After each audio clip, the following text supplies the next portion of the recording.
Hello students, हमारे परमाणु संरचना वाले अध्याय में क्वांटम संख्याओं के बारे में अपन पढ़ रहे थे।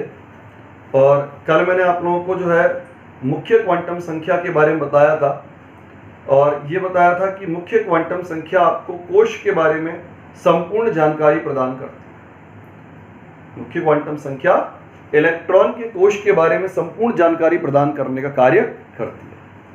आज अपन यहाँ पर जो है इसमें दूसरी क्वांटम संख्या के बारे में अध्ययन करने जा रहे हैं, और इस क्वांटम संख्या का नाम है द्विअंशी क्वांटम संख्या। और ये जो द्विअंशी क्वांटम संख्या होती है, इसको आप व्यक्त करते हैं एल से, स्मॉल एल के द्वारा इसको जो है व्यक्त किया जाता है। और इस संख्या का संबंध होता है उपकोश के साथ। कोश जो है उपकोशों से मिलकर के बनता है, तो उन उपकोशों की जानकारी आपको जो है द्विअंशी क्वांटम संख्या के माध्यम से प्राप्त होती है। तो वह क्वांटम संख्या जो इलेक्ट्रॉन के उपकोश के बारे में जानकारी प्रदान करे, वह क्वांटम संख्या जो इलेक्ट्रॉन के उपकोश के बारे में जानकारी प्रदान करती है, उस क्वांटम संख्या को हम द्विअंशी क्वांटम संख्या कह सकते हैं। अब उपकोश के बारे में क्या क्या जानकारी प्रदान करती है? उपकोश जो है कितने कक्षकों से मिलकर बना है, उपकोश के अंदर कितने इलेक्ट्रॉन होते हैं, उपकोश की ऊर्जा का मान कितना होता है, उपकोश में इलेक्ट्रॉन के कक्षीय कोणीय संवेग का मान कितना होता है, फिर उपकोश की आकृति क्या होती है, मतलब उपकोश से संबंधित जितनी भी जानकारियां हैं, वो समस्त जानकारियां देने वाली जो क्वांटम संख्या होती है, उस क्वांटम संख्या को आप नाम दे सकते हैं द्विअंशी क्वांटम संख्या। वह क्वांटम संख्या जो हमें इलेक्ट्रॉन के उपकोश के संबंध में सूचना प्रदान करे। क्या क्या सूचना? उपकोश के अंदर कौन कितने कक्षक है, उपकोश के अंदर कितने इलेक्ट्रॉन है, उपकोश की आकृति क्या है, उपकोश की ऊर्जा का मान कितना है, उपकोश में इलेक्ट्रॉन का कक्षीय कोणीय संवेग कितना है, यानी उपकोश से संबंधित समस्त सूचनाओं को प्रदान करने वाली क्वांटम संख्या, उसे कहा जाता है बेटा द्विअंशी क्वांटम संख्या। तो इसमें अपन एक सारणी के माध्यम से इसको यहां पर स्पष्ट कर रहे हैं। सबसे पहले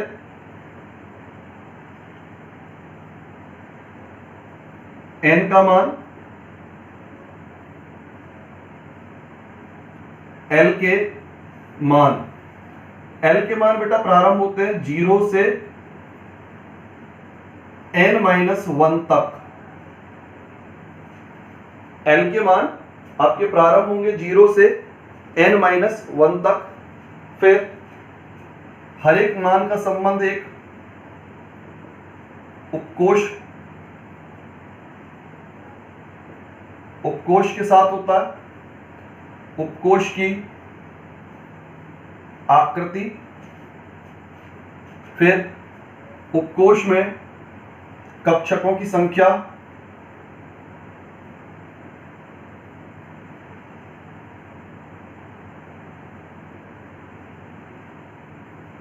कक्षकों की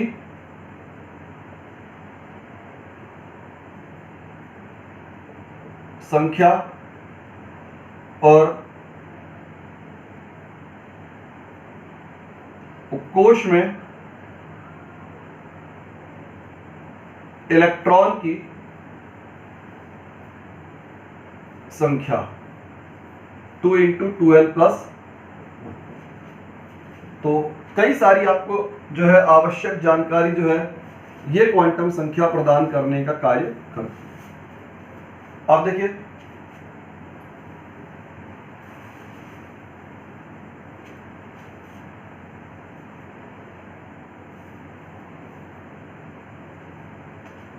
जैसे पहला कोश के कोश, और के कोश के लिए n का मान होता है 1। आप इसमें एक कॉलम और बढ़ा सकते हैं, कोश। तो कोश आपका के कोश, और के कोश के लिए n का मान होता है 1। अब बेटा L का मान प्रारंभ होता है 0 से, तो 0 से प्रारंभ होने का मतलब पहला मान इसका 0 होगा। और कहां तक जाता है? इसका मान जाता है n-1 तक। n का मान 1 माइनस 1 यानी 0, 0 से 0 अर्थात केवल 0। 0 से प्रारंभ होना है, n-1 तक जाना है। n का मान यहाँ 1 है, 1 माइनस 1 मतलब 0 यानी 0 से 0 तक। तो 0 से 0 तक मतलब वही इकलौता 0। अब बेटा L का मान 0 का अर्थ होता है S उपकोष। L का मान 0 होने का अर्थ है S उपकोष, और इस S उपकोष की आकृति होती है गोलाकार। S उपकोष की आकृति गोलाकार, और इसमें कक्षकों की संख्या होती है आपकी। अब आप इसको निकालें, देखो L का मान 0, तो 2 इंटू 0, ये 0 हो जाएगा, प्लस 1 1, तो 2 इंटू 0 प्लस 1, तो कक्षकों की संख्या आएगी 1। और इलेक्ट्रॉन की संख्या जो होती है, आप फॉर्मूले के अनुसार देखें, 2l प्लस 1, 2l प्लस 1 का दुगुना, यानी कक्षकों की संख्या का दुगुना। तो इलेक्ट्रॉन की संख्या आती है इसके अंदर 2। तो प्रथम कोश जो है आपका K कोश, प्रथम कोश हो गया आपका K कोश। K कोश के लिए n का मान हुआ आपका 1, L का मान हुआ 0। L का मान 0 होने का अर्थ है S उपकोष, आकृति गोलाकार, कक्षकों की संख्या 2l प्लस 1 से निकाली जाएगी 1, और इलेक्ट्रॉन की संख्या कक्षकों की संख्या का दुगुना 2। अब सेकंड कोश होता है L। अब L के लिए मान 2, दूसरे कोश के लिए n का मान होता है 2। कहां से प्रारंभ होना है? 0 से प्रारंभ होना है। कहां तक जाना है? n-1 तक जाना है। n का मान हो गया 2, 2 माइनस 1 1, यानी सेकंड कोश के लिए L के 2 मान प्राप्त हुए। एक तो मान आया 0 और दूसरा मान आया 1। हर बार प्रारंभ आप 0 से करेंगे और कहां तक ले जाएंगे मानों को? n-1 तक ले जाएंगे। तो इसमें 2 मान प्राप्त हो रहे हैं, तो इन 2 मानों का अर्थ हुआ उपकोशों की संख्या होगी इसके अंदर 2। कौन कौन से उपकोश? एक तो होगा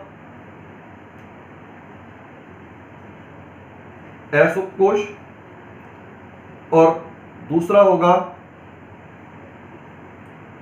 P उपकोश। अब S उपकोश गोलाकार, P में डंबलाकार आकृतियां होती हैं। कक्षकों की संख्या L का मान 0 रखेंगे, 1 ही आएगी। अब दूसरे वाले में आप देखो L का मान हो जाएगा 1, तो 2 इंटू 1 2 प्लस 1 3। अब आप देख लीजिए, S उपकोश में 2 इलेक्ट्रॉन, S उपकोश में एक ही कक्षक होता है और एक कक्षक में 2 इलेक्ट्रॉन। P उपकोष 3 P कक्षकों से मिलकर बनता है।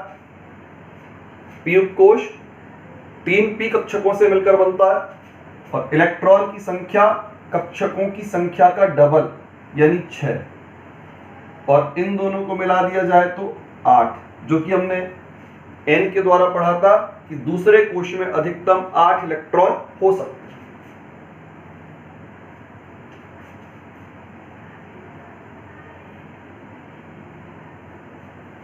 अब बेटा देखिए,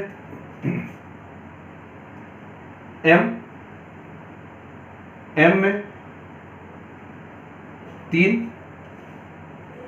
m का मान 3 हो गया, अब मान देखो कहाँ से चलना है, प्रारंभ तो वो 0 से ही होना है, फिर 0 के बाद 1 और अधिकतम 2। अधिकतम क्यों? n-1 तक, n का मान 3 है तो 3 माइनस 1 2, तो इसका मतलब 3 मान प्राप्त हो रहे हैं। और 3 मानों के प्राप्त होने का अर्थ हुआ कि उपकोष मतलब तीसरा कोष 3 उपकोषों से मिलकर के बना होता है। अब 3 उपकोष कौन कौन से हैं? एस उपकोष,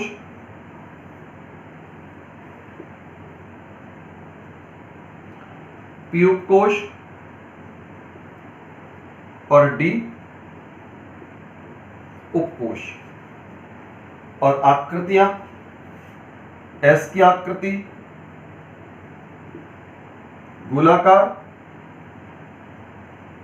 पी की आकृति डंबलाकार, डी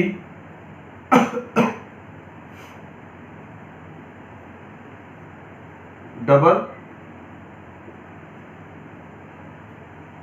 डंबलाकार। अब आप देखिए इसे कक्षकों की संख्या 1, पी के लिए मान 1 था, एल का मान 1 रखेंगे, 3, एल का मान 2 रखें, 2 दूनी 4 और 1 5। तो इसमें कक्षकों की संख्या 1 3 और 5, इलेक्ट्रॉन जस्ट डबल होता चला जाएगा, 2 6 और 10। तो तीसरा कोष जो है आप इसमें देख सकते हैं, तीसरे कोष में आपके अधिकतम इलेक्ट्रॉन 18 होते हैं, जो कि हमने कल इसको 2n² वाले फॉर्मूले से निकाल करके भी बताया था। अब n चौथा कोष, n कोष, और चौथे कोष के लिए n का मान, मुख्य क्वांटम संख्या का मान 4।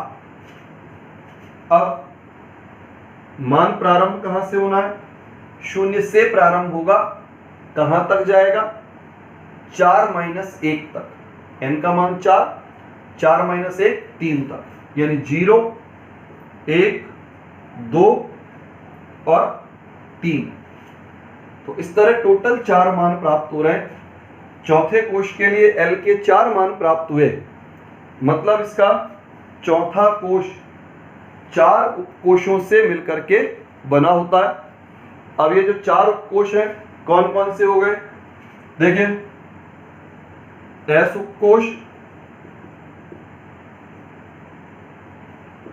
P उपकोष,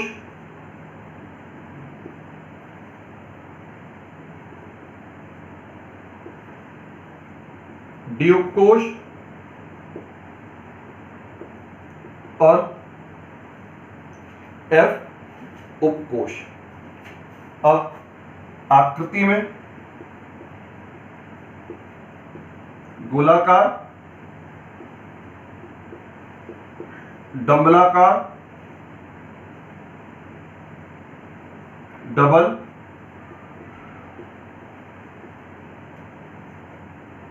डंबलाकार और F की आकृतियां जटिल आकृति। फिर कक्षकों की संख्या अगर निकाली जाए तो 1 3 5 7। आप मान रख करके देख लीजिए, 2 2 के अंतर पर आपको ये मिलते चले जाएंगे। इलेक्ट्रॉन की संख्या निकालनी है, कक्षकों की संख्या का डबल कर दीजिए। 1 का डबल हो गया 2, 3 का 6, 5 का 10, 7 का 14। ये आपकी इलेक्ट्रॉनों की संख्या है। अब चौथे कोष के कुल अधिकतम इलेक्ट्रॉन कितने हो गए? 14 और 10 24 और 6 30 और 2 32। तो चतुर्थ कोष जो है अधिकतम 32 इलेक्ट्रॉनों को धारण कर सकता है। अधिकतम 32 इलेक्ट्रॉन इसके अंदर आ सकते हैं। अब बेटा ये जो द्विगंशी क्वांटम संख्या है, ये द्विगंशी क्वांटम संख्या आपको इलेक्ट्रॉनों के कक्षीय कोणीय संवेग के बारे में भी जानकारी प्रदान करने का कार्य करती है। द्विगंशी क्वांटम संख्या इलेक्ट्रॉन के कक्षीय कोणीय संवेग के बारे में भी जानकारी प्रदान कर सकती है। अब देखिए, इलेक्ट्रॉन के कक्षीय कोणीय संवेग की जानकारी से हमें लाभ क्या है? इसका लाभ होता है हमें उपकोशों की ऊर्जा की जानकारी हो पाती है। इसमें देखिए,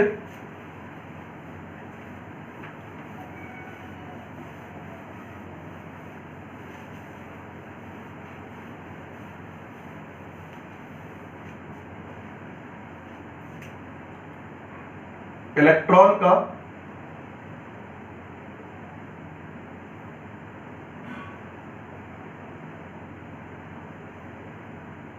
कक्षीय कोणीय संवेग, कक्षीय कोणीय संवेग निकालने के लिए सूत्र होता है L into L plus 1 under root H upon 2 पाई।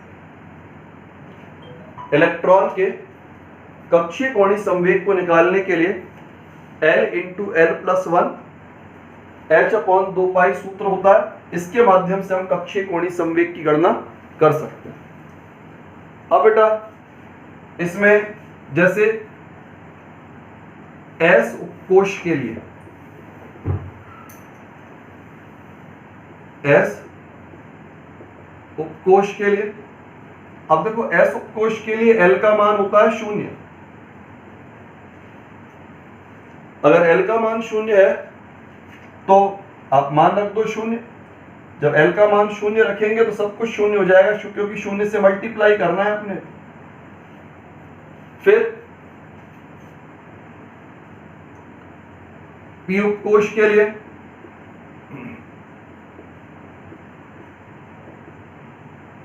देखो, P के लिए अभी अपन ने निकाला सारणी में, L का मान 1 आया था। अब मान रखिए 1 इस सूत्र में, देखो L का मान 1, 2 हो जाएगा, 2 इंटू 1 यानी अंडर रूट 2 H अपॉन 2 पाई। ठीक, फिर D उपकोश के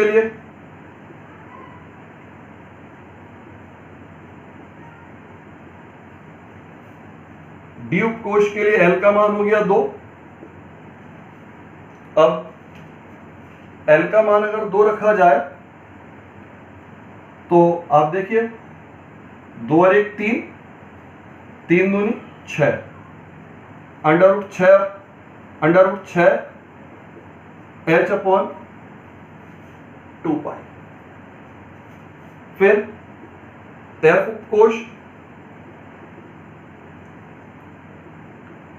उपकोश के लिए L का मान होता है 3। ये सारे मान अभी अपन सारणी में बता चुके हैं आपको। तो 3 और 1 4, 4 तिया 12, अंडर रूट 12 H अपॉन 2। तो इस तरह से हम अलग अलग उपकोशों के लिए ऊर्जा के मानों की गणनाएं कर सकते हैं। अलग अलग उपकोश की ऊर्जाओं की गणना जो है इसके माध्यम से की जा सकती है। और ऊर्जाओं के मान क्या बता रहे हैं, इलेक्ट्रॉनों के कक्षीय कोणीय संवेग के मान क्या बता रहे हैं। S के लिए कक्षीय कोणीय संवेग न्यूनतम है और लगातार कक्षीय कोणीय संवेग का मान बढ़ रहा है। तो इसके आधार पर हम एक निष्कर्ष निकाल सकते हैं। इनके आधार पर उपकोश की ऊर्जा का क्रम, उपकोश की ऊर्जा का क्रम क्या होगा। S उपकोश सबसे कम ऊर्जा वाला, इससे अधिक ऊर्जा P, D, F। तो जैसे जैसे उपकोशों की संख्या बढ़ती जाती है, उपकोशों की संख्या के बढ़ते जाने के साथ साथ ऊर्जा के मान में वृद्धि होती चली जाती है।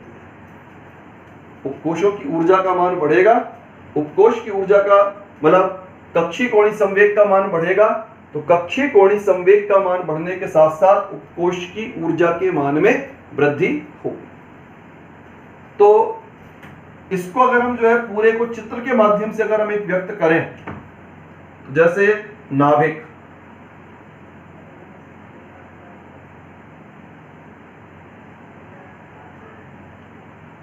पहला कोश n = 1, फिर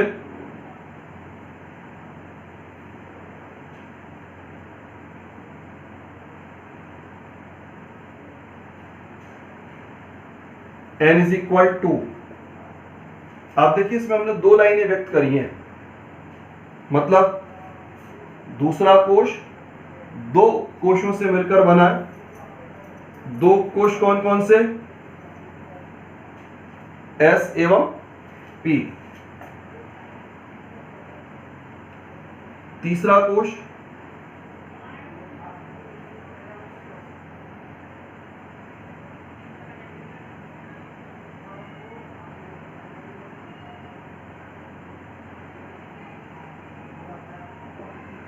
n = 3, यानी S उपकोश, P उपकोश, D उपकोश। फिर इसी तरह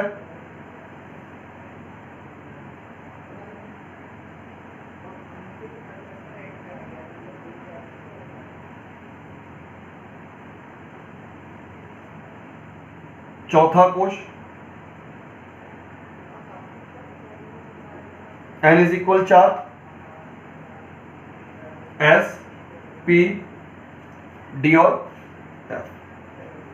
तो इस तरह से बेटा यहां पर जो चौथा कोश है वो चार कोशों से मिलकर बना। तो एक तरह से बेटा अभी हमने जो इससे पहले बोर मॉडल में जो कमियां पढ़ी थी, हमने बोर मॉडल में सेकंड नंबर की कमी पढ़ी थी कि बोर का जो परमाणु मॉडल होता है वो जो है बोर ने स्पेक्ट्रम लिए थे, तो बोर को अपने स्पेक्ट्रम में मोटी मोटी लाइनें दिखाई पड़ी थी। बोर ने जो स्पेक्ट्रम लिए थे, तो बोर को अपने स्पेक्ट्रम में मोटी मोटी लाइनें दिखाई पड़ी थी, लेकिन जब उन्हीं स्पेक्ट्रम को अच्छी या अधिक क्षमता वाले स्पेक्ट्रोस्कोप के द्वारा प्राप्त किया गया, तो क्या देखा गया कि लाइन मोटी ना होकर के कुछ लाइनों का एक समूह थी। तो लाइनों का जो समूह था उस बात का स्पष्टीकरण आपकी द्विगंशी क्वांटम संख्या करती है। लाइन का समूह जो है किस प्रकार बन रहा है उस बात का स्पष्टीकरण द्विगंशी क्वांटम संख्या करती है। कैसे करती है?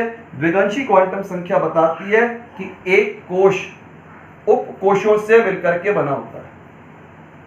द्विगंशी क्वांटम संख्या बताती है कि कोश आपका उपकोशों से मिलकर बना होता है और उन उपकोशों की ऊर्जाओं में थोड़ा थोड़ा अंतर होता है, जिसके कारण से हर एक उपकोश के संबंध में अलग अलग रेखा बनती है और रेखाएं अत्यधिक पास होती हैं, जो कि उन रेखाओं को जो है पुराने टाइप के जो स्पेक्ट्रोस्कोप थे वो नहीं पहचान पाते थे। उन रेखाओं को जो है अलग अलग नहीं पहचान पाते थे, लेकिन वर्तमान में जो स्पेक्ट्रोस्कोप चल रहे हैं, आधुनिक प्रकार के स्पेक्ट्रोस्कोप है, वो जो है उन जो है रेखाओं को स्पष्ट रूप से पहचान सकते हैं। तो इसका केवल एक ही निष्कर्ष निकाला जा सकता है, कोश उपकोशों से मिलकर बना है, उपकोश की ऊर्जाओं में बहुत कम अंतर होता है, जिसके कारण से जो है रेखा जो है एक मोटी रेखा जो होती है वो जो है कई सारी रेखाओं के समूह के रूप में जो है प्रदर्शित होती है।